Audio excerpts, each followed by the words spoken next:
ETF index mutual funds నేర్చుకుని stock మార్కెట్లో రాణించాలనుకుంటున్నారా? వెంటనే ఈ నెంబర్కి కాల్ చేయండి.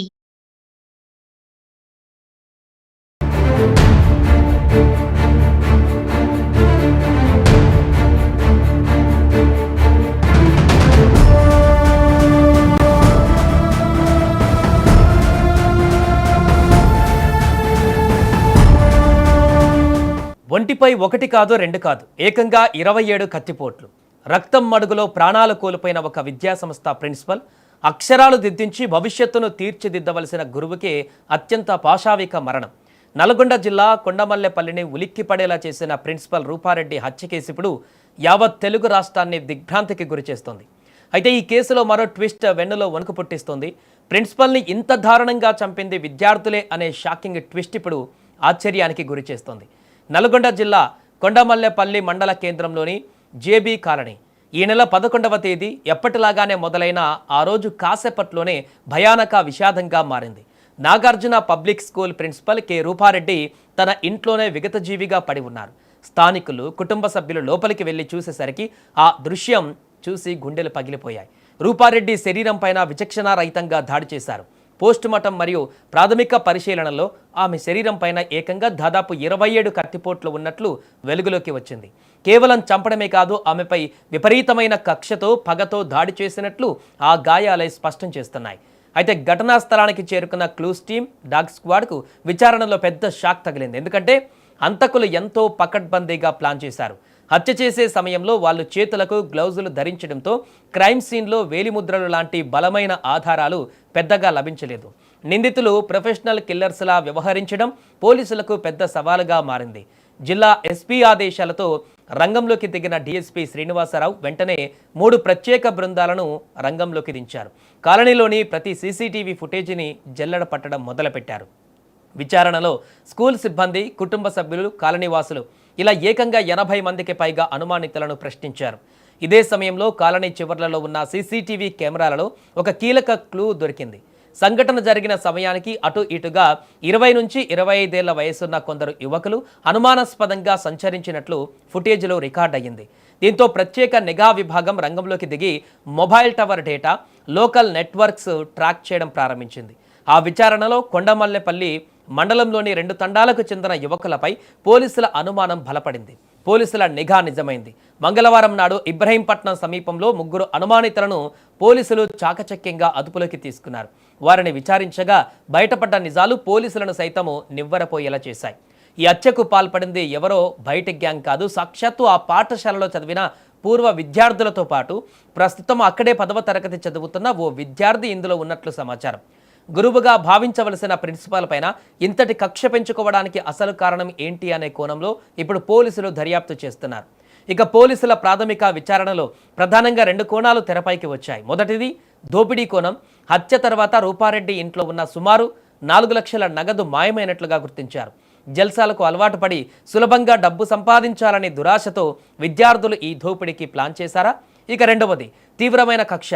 కేవలం డబ్బు కోసమే అయితే 27 సార్లు కత్తితో ఎందుకు పొడవాలి? చదువు విషయంలో మందలించారనా, లేక ఏదైనా వ్యక్తిగత విషయాలలో జరిగిన గొడవల వల్ల ప్రిన్సిపల్పై ఇంతటి పగ పెంచుకున్నారా? అంత క్రూరంగా అంతమొందించే స్థాయికి ఆ విద్యార్థుల ఆలోచనలు ఎందుకు దిగజారాయి? గ్లౌజులు వాడడం, రెక్కి నిర్వహించడం, హత్య తర్వాత నగదుతో పారిపోవడం, ఇవన్నీ చూస్తుంటే ఇదొక పక్కా ప్రీప్లాన్డ్ మర్డర్గా స్పష్టమవుతుంది. నిందితుల నుంచి హత్యకు ఉపయోగించిన ఆయుధాలు, చోరీ చేసిన నగదును స్వాధీనం చేసుకునే ప్రక్రియలో పోలీసులు ఉన్నారు. ఈ కేసులోని పూర్తి వాస్తవాలను, అసలు కుట్ర కోణాన్ని పోలీసులు అధికారికంగా ప్రెస్ మీట్ ద్వారా వెల్లడించనున్నారు. ఏదేమైనా సమాజంలో గురువు స్థానం ఎంతో పవిత్రమైనది. అలాంటిది విద్యాబుద్ధులు నేర్పిన ప్రిన్సిపల్నే విద్యార్థులు ఇంతటి దారుణానికి గురి చేయడం సమాజంలో యువత ప్రవర్తన, క్రైమ్ వైపు మల్లుతున్న తీరుపైన తీవ్ర ఆందోళన కలుగుతోంది.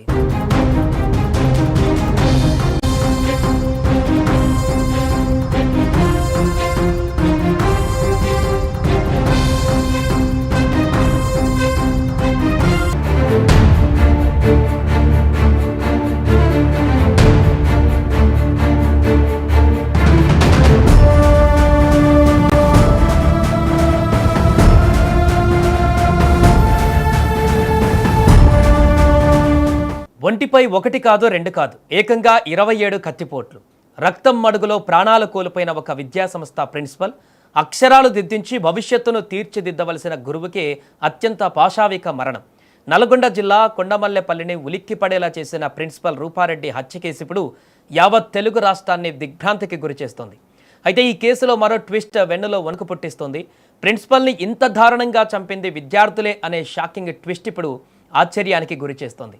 నల్గొండ జిల్లా కొండమల్లెపల్లి మండల కేంద్రంలోని జేబీ కాలనీ ఈ నెల 11వ తేదీ ఎప్పటిలాగానే మొదలైన ఆ రోజు కాసేపట్లోనే భయానక విషాదంగా మారింది. Nagarjuna public school principal K Rupa Reddy తన ఇంట్లోనే విగతజీవిగా పడి ఉన్నారు. స్థానికులు, కుటుంబ సభ్యులు లోపలికి వెళ్లి చూసేసరికి ఆ దృశ్యం చూసి గుండెలు పగిలిపోయాయి. రూపారెడ్డి శరీరం పైన విచక్షణారహితంగా దాడి చేశారు. పోస్టుమార్టం మరియు ప్రాథమిక పరిశీలనలో ఆమె శరీరం పైన ఏకంగా దాదాపు 27 కత్తిపోట్లు ఉన్నట్లు వెలుగులోకి వచ్చింది. కేవలం చంపడమే కాదు, ఆమెపై విపరీతమైన కక్షతో, పగతో దాడి చేసినట్లు ఆ గాయాలై స్పష్టం చేస్తున్నాయి. అయితే ఘటనా స్థలానికి చేరుకున్న క్లూస్ టీమ్, డాగ్ స్క్వాడ్కు విచారణలో పెద్ద షాక్ తగిలింది. ఎందుకంటే హంతకులు ఎంతో పకడ్బందీగా ప్లాన్ చేశారు. హత్య చేసే సమయంలో వాళ్ళు చేతులకు గ్లౌజులు ధరించడంతో క్రైమ్ సీన్లో వేలిముద్రలు లాంటి బలమైన ఆధారాలు పెద్దగా లభించలేదు. నిందితులు ప్రొఫెషనల్ కిల్లర్స్లా వ్యవహరించడం పోలీసులకు పెద్ద సవాలుగా మారింది. జిల్లా ఎస్పీ ఆదేశాలతో రంగంలోకి దిగిన డీఎస్పీ శ్రీనివాసరావు వెంటనే 3 ప్రత్యేక బృందాలను రంగంలోకి దించారు. కాలనీలోని ప్రతి సీసీటీవీ ఫుటేజీని జల్లెడ పట్టడం మొదలుపెట్టారు.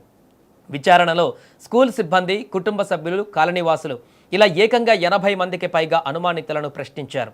ఇదే సమయంలో కాలనీ చివర్లలో ఉన్న సీసీటీవీ కెమెరాలలో ఒక కీలక క్లూ దొరికింది. సంఘటన జరిగిన సమయానికి అటు ఇటుగా 20 నుంచి 25 ఏళ్ల వయసున్న కొందరు యువకులు అనుమానాస్పదంగా సంచరించినట్లు ఫుటేజ్లో రికార్డ్ అయ్యింది. దీంతో ప్రత్యేక నిఘా విభాగం రంగంలోకి దిగి mobile tower data, local networks track చేయడం ప్రారంభించింది. ఆ విచారణలో కొండమల్లెపల్లి మండలంలోని 2 తండాలకు చెందిన యువకులపై పోలీసుల అనుమానం బలపడింది. పోలీసుల నిఘా నిజమైంది. మంగళవారం నాడు ఇబ్రహీంపట్నం సమీపంలో 3 అనుమానితులను పోలీసులు చాకచక్యంగా అదుపులోకి తీసుకున్నారు. వారిని విచారించగా బయటపడ్డ నిజాలు పోలీసులను సైతము నివ్వెరపోయేలా చేశాయి. ఈ హత్యకు పాల్పడింది ఎవరో బయట గ్యాంగ్ కాదు, సాక్షాత్తు ఆ పాఠశాలలో చదివిన పూర్వ విద్యార్థులతో పాటు ప్రస్తుతం అక్కడే 10వ తరగతి చదువుతున్న ఓ విద్యార్థి ఇందులో ఉన్నట్లు సమాచారం. గురువుగా భావించవలసిన ప్రిన్సిపాల్ పైన ఇంతటి కక్ష పెంచుకోవడానికి అసలు కారణం ఏంటి అనే కోణంలో ఇప్పుడు పోలీసులు దర్యాప్తు చేస్తున్నారు. ఇక పోలీసుల ప్రాథమిక విచారణలో ప్రధానంగా 2 కోణాలు తెరపైకి వచ్చాయి. మొదటిది దోపిడీ కోణం. హత్య తర్వాత రూపారెడ్డి ఇంట్లో ఉన్న సుమారు 4 లక్షల నగదు మాయమైనట్లుగా గుర్తించారు. జల్సాలకు అలవాటు పడి సులభంగా డబ్బు సంపాదించాలనే దురాశతో విద్యార్థులు ఈ దోపిడీకి ప్లాన్ చేశారా? ఇక రెండవది తీవ్రమైన కక్ష. కేవలం డబ్బు కోసమే అయితే 27 సార్లు కత్తితో ఎందుకు పొడవాలి? చదువు విషయంలో మందలించారనా, లేక ఏదైనా వ్యక్తిగత విషయాలలో జరిగిన గొడవల వల్ల ప్రిన్సిపల్పై ఇంతటి పగ పెంచుకున్నారా? అంత క్రూరంగా అంతమొందించే స్థాయికి ఆ విద్యార్థుల ఆలోచనలు ఎందుకు దిగజారాయి? గ్లౌజులు వాడడం, రెక్కి నిర్వహించడం, హత్య తర్వాత నగదుతో పారిపోవడం, ఇవన్నీ చూస్తుంటే ఇదొక పక్కా ప్రీప్లాన్డ్ మర్డర్గా స్పష్టమవుతుంది. నిందితుల నుంచి హత్యకు ఉపయోగించిన ఆయుధాలు, చోరీ చేసిన నగదును స్వాధీనం చేసుకునే ప్రక్రియలో పోలీసులు ఉన్నారు. ఈ కేసులోని పూర్తి వాస్తవాలను, అసలు కుట్ర కోణాన్ని పోలీసులు అధికారికంగా ప్రెస్ మీట్ ద్వారా వెల్లడించనున్నారు. ఏదేమైనా సమాజంలో గురువు స్థానం ఎంతో పవిత్రమైనది. అలాంటిది విద్యాబుద్ధులు నేర్పిన ప్రిన్సిపల్నే విద్యార్థులు ఇంతటి దారుణానికి గురిచేయడం సమాజంలో యువత ప్రవర్తన, క్రైమ్ వైపు మల్లుతున్న తీరుపైన తీవ్ర ఆందోళన కలుగుతోంది.